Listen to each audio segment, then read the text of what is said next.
नमस्कार।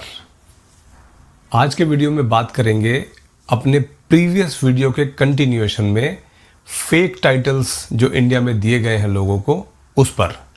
तो पिछला जो हमारा वीडियो रहा उस पर काफ़ी अच्छा रिस्पांस आप लोगों ने दिया, तो उसको देखते हुए हमारे उत्साह में थोड़ी सी बढ़ोतरी हुई है और आपके लिए उसी वीडियो का कंटिन्यूएशन हम लेकर आए हैं फिर से।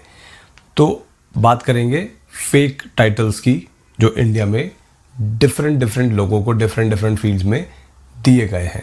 और ये कोई रैंकिंग वाइज नहीं है, ऐसे ही रैंडम जिसका जहां नंबर लग गया वो वहां पर आ गया है। तो इस क्रम में सबसे पहले जो हमारे आज के फेक टाइटल वाले सज्जन हैं उनका नाम है श्रीमान राहुल गांधी। अब राहुल गांधी जी जो हैं आप जानते ही हैं, गांधी परिवार के सबसे काबिल व्यक्ति हैं वो। उन्होंने गांधी परिवार को बिल्कुल समूल नाश करने का ठाना हुआ है, कहीं ना कहीं ये दिखता है उनके एक्शंस में। और जब वो बोलते हैं तो सच में वो पूरा अपना जो भी उनकी इमेज अभी तक मीडिया द्वारा या उनकी पार्टी द्वारा बनाई गई थी वो सब ख़त्म कर देते हैं। तो उनको जो टाइटल दिया गया है वो 2 टाइटल्स उनको दिए गए हैं। पहला टाइटल है the most eligible bachelor of India और दूसरा टाइटल है विजनरी लीडर। तो भाई साहब जो उनका एलिजिबल बैचलर वाला टैग है, आप सोचिए कि उनकी एज क्या है आज की डेट में। उनसे तो कहीं ज़्यादा कहीं अच्छे बैचलर्स बहुत सारे हैं इंडिया में जो घूम रहे हैं। तो he can not be the most eligible bachelor. वो बिल्कुल एकदम कहीं से कहीं रिलेटेबल नहीं है उनके साथ में। और विजनरी लीडर उससे भी बड़ा फ्रॉड कहा जा सकता है उनके साथ में, जब एक विजनरी लीडर का नाम आप जोड़ रहे हैं। He is not a visionary leader. अगर वो विजनरी लीडर रहे होते तो डेफिनेटली उन्होंने अपनी पार्टी के लिए, बेशक देखिए इलेक्शन जीतना हारना एक अलग चीज़ है, बट उनके जो एक्शंस हैं अपनी पार्टी के लिए वो कुछ ज़्यादा अच्छे नहीं रहे हैं। उन्होंने जो भी काम किए हैं अपनी पार्टी में रहते हुए, चाहे वो किसी को भी अध्यक्ष बनाने का हो या कोई डॉक्यूमेंट फाड़ देने वाला उनका इंस्टेंस रहा हो, या अर्नब गोस्वामी के साथ में उनका वो बढ़िया वाला इंटरव्यू रहा हो जहां पर उन्होंने बहुत ही बुरी परफॉर्मेंस दी थी। एज ए लीडर आपको क्या बोलना है ये आपको पता होना चाहिए, वो भी तब जब कि आप में बहुत ज़्यादा पोटेंशियल पूरा देश देख रहा था। आपने वहाँ पर अंडर नहीं, आपने वहाँ पर परफॉर्म ही नहीं किया है। आपने वहाँ पर बिल्कुल एक तरीके से अपनी इमेज खुद ब खुद धूमिल कर ली थी। तो ये मिस्टर राहुल गांधी के लिए है। ये दोनों ही टैग्स उनके लिए बिल्कुल कहीं से कहीं रिलेट नहीं करते हैं। इसके बाद अगला जो नंबर है वो है श्रीमान यूसुफ खान जी। यूसुफ खान, अब पता नहीं आप लोग में से कितने लोग जानते होंगे कि यूसुफ खान जी कौन थे। अब तो ही इज़ नो मोर, भगवान उनकी आत्मा को शांति दे, वो जहाँ पर भी हो अच्छे से रहें। यूसुफ खान जी का नाम था दिलीप कुमार एक्चुअल में, और उनको कहा जाता था अभिनय सम्राट। जिस समय पर दिलीप जी या यूसुफ जी जो भी उनको कहा जाए वो फिल्मों में काम करते थे, तो क्या सिर्फ वही एक ऐसे व्यक्ति थे या वही एक ऐसे कलाकार थे जो अभिनय बहुत अच्छा करते थे। मैं ये नहीं कह रहा हूँ यहाँ पर कि दिलीप जी का अभिनय किसी से कम था, अच्छा अभिनय करते थे, परंतु ऐसा भी नहीं करते थे कि उनको अभिनय सम्राट की उपाधि दे दी जाए। तो ये बिल्कुल कहीं से कहीं भी जस्टिफाइबल नहीं है कि वो अभिनय सम्राट कहे जाएं। एक अच्छे एक्टर थे बट अभिनय सम्राट बिल्कुल नहीं थे। ये एकदम फ्रॉड डिग्री है उनकी, बिल्कुल फेक वाला मामला था ये। उसके बाद हमारे फेवरेट, सबके फेवरेट भाई साहब, ऐसा मीडिया ने उनके बारे में हवा बनाया हुआ था कि जैसे मतलब 4 साल में फिल्म करना एक बहुत बड़ा काम है, अवार्ड फंक्शन में नहीं जाना एक बहुत बड़ा काम है, और डायरेक्टर के काम में उंगली अड़ाना ये तो उनका जन्म सिद्ध अधिकार था, ये भी बहुत बड़ा काम है। बात हो रही है मिस्टर परफेक्शनिस्ट यानी कि आमिर खान की। आमिर खान किस एंगल से परफेक्शनिस्ट है बताइए। कितनी ही उन्होंने ऐसी फिल्में की हैं जो बिल्कुल भी परफेक्शनिस्ट वाले जो उनके टैग लगा हुआ है उससे कहीं से कहीं मैच ही नहीं करती हैं। नाम लेने के लिए बहुत सारी फिल्में हैं, कम से कम 20 से 25 ऐसी लिस्ट बनाकर मैं बैठा हुआ हूँ जो उनके साथ में इस चीज़ को एसोसिएट करने के विरुद्ध जाती हैं। बिल्कुल घटिया स्क्रिप्ट, घटिया प्रेजेंटेशन और एक्टिंग, भाई साहब ओवर एक्टिंग, पूरी ओवर एक्टिंग की दुकान। 2-4 फिल्में उन्होंने अच्छी की हैं, इसमें कोई डाउट नहीं है, बट 2-4 ही अच्छी की हैं, बाकी सब दम नहीं था। बस मीडिया ने बनाया, लोग उस हवा में बह गए और इनको मिस्टर परफेक्शनिस्ट का तमगा दे दिया गया, जो कि बिल्कुल भी कहीं से कहीं उनको सूट नहीं करता। आज की डेट में तो आप देख लीजिए कौन सी फिल्म चल पा रही है भाई साहब की। अगर वो इतने ही बड़े परफेक्शनिस्ट हैं तो क्यों अपने लिए एक अच्छी सी फिल्म नहीं बना लेते? अगर इतने ही बड़े परफेक्शनिस्ट हैं भाई, अभी आप सोचिए कि उनका करियर जो है वो करीब करीब 30-35 साल तो हो ही गए होंगे काम करते हुए। इतना पैसा तो कमा लिया होगा कि अपने लिए एक अच्छी सी फिल्म बना सकें।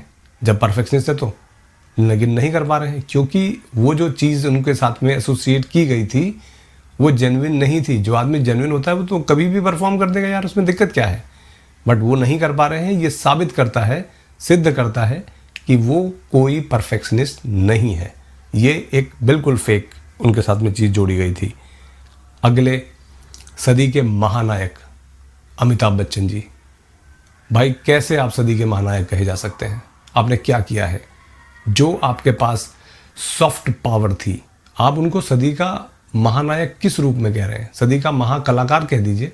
नायक का मतलब समझ रहे हैं? नायक मतलब हो गया कि जिसने समाज में बहुत सारे सुधार कर दिए हो, पता नहीं लोगों को कितना भला कर दिया हो। अमिताभ जी ने तो कुछ ऐसा नहीं किया है, उन्होंने तो कुछ नहीं किया। जो उन्होंने फिल्में की हैं, उन फिल्मों के माध्यम से उन्होंने उर्दू का पूरा प्रचार प्रसार किया है, एक्शन बहुत ज़्यादा बढ़ाया है, एक्स्ट्रा मैरिटल अफेयर्स को उन्होंने बढ़ाया है, सिगरेट्स, ये स्मोकिंग वाला जो चैप्टर है ये बढ़ाया है समाज में, शराब ये उन्हीं की देन है भाई साहब की। तो चाहे बेशक उसके पीछे कोई और रहा होगा, बट फ्रंट पर तो वही थे ना। तो उनको सोचना चाहिए था कि मैं as a soft power Amitabh Bachchan के रूप में मैं क्या कर रहा हूँ। तो इनको सदी का महानायक कहना बिल्कुल भी ठीक नहीं है। तो ये भी एक फ्रॉड टाइटल है। इसके बाद में सुनिए भाई साहब, बहुत ही मज़ेदार नाम है, मिस्टर जितेंद्र। हालांकि नाम भी इनका असली नहीं है, नकली नाम है, बट चलिए नाम को भी छोड़ दीजिए, वो उनका पर्सनल मामला हो सकता है। बट उनको कहा जाता था जंपिंग जैक, कि भाई मतलब वो बहुत अच्छा डांस करते थे। और आप भरोसा कीजिए, मैंने बहुत फिल्में देखी हैं जितेंद्र की भी, किसी भी एक फिल्म में मैंने आज तक जितेंद्र को ऐसा डांस करते हुए नहीं देखा जिसको देखकर मैं उनको जंपिंग जैक कह दूं कि भाई ये तो बहुत ही अच्छा डांस किया है इन्होंने, इसको देखकर तो आत्मा तृप्त हो गई है। मतलब वो गूज बम्प वाली फील होती है ना, कोई गूज बम्प आपको जितेंद्र जी को डांस करते हुए देखकर नहीं आने वाले हैं। तो ये जंपिंग जैक वाली भी जो थ्योरी उनके पीछे लगाई हुई थी, ये भी कहीं ना कहीं पेड पीआर या जो भी उस समय पर रहता होगा उसी की देन है। अदरवाइज इतना अच्छा डांस जितेंद्र जी का नहीं है कि जिस पे कोई मतलब गर्व करे। तो ये भी एक फेक टाइटल है। इसके बाद आते हैं डायरेक्टर साहब जी, वो डायरेक्टर जिनके नाम की कस्में खाई जाती हैं। प्रोड्यूसर्स करोड़ों रुपए लगा देते हैं कि भाई ये आदमी फिल्म बना रहा है तो बिल्कुल अच्छी ही बनाएगा, बढ़िया, टेक्निकली बहुत एडवांस है ये आदमी। बात हो रही है राजकुमार हिरानी की, और इनको कहा जाता है मास्टर ऑफ सोशल सिनेमा। ठीक है जी, समाज में बड़ी क्रांतियां लाई हैं राजकुमार हिरानी जी ने। ठीक है, पहले ये एड फिल्म बनाते थे, एड फिल्म में एक्टिंग भी करते थे। फेविकोल का कोई एड इन्होंने किया था शायद। इन्होंने जो फिल्में बनाई हैं उससे समाज सुधरने का तो मुझे नहीं पता, बट समाज बिगड़ता हुआ मैंने ज़रूर देखा है। ठीक है, मुन्ना भाई MBBS, जिसको कि बड़ा भाई साहब गांधीगिरी और पता नहीं क्या क्या करके उसका जो है पब्लिसाइज किया गया उसको। आप देखिए कि कितने फेक डॉक्टर्स मुन्ना भाई MBBS देखने के बाद बने हैं। ये समाज सुधार किया है राजकुमार हिरानी ने। ठीक है, PK के माध्यम से उन्होंने जो दिखाया वो सब हम सबको मालूम है।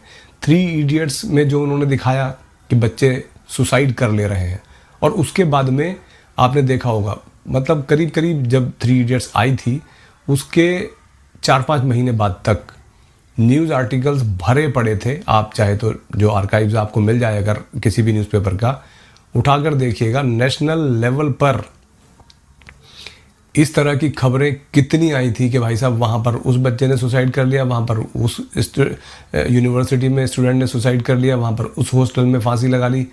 ये सब चीज़ें कहाँ से आई? ये श्रीमान राजकुमार हिरानी जी की देन है, master of social cinema, you know.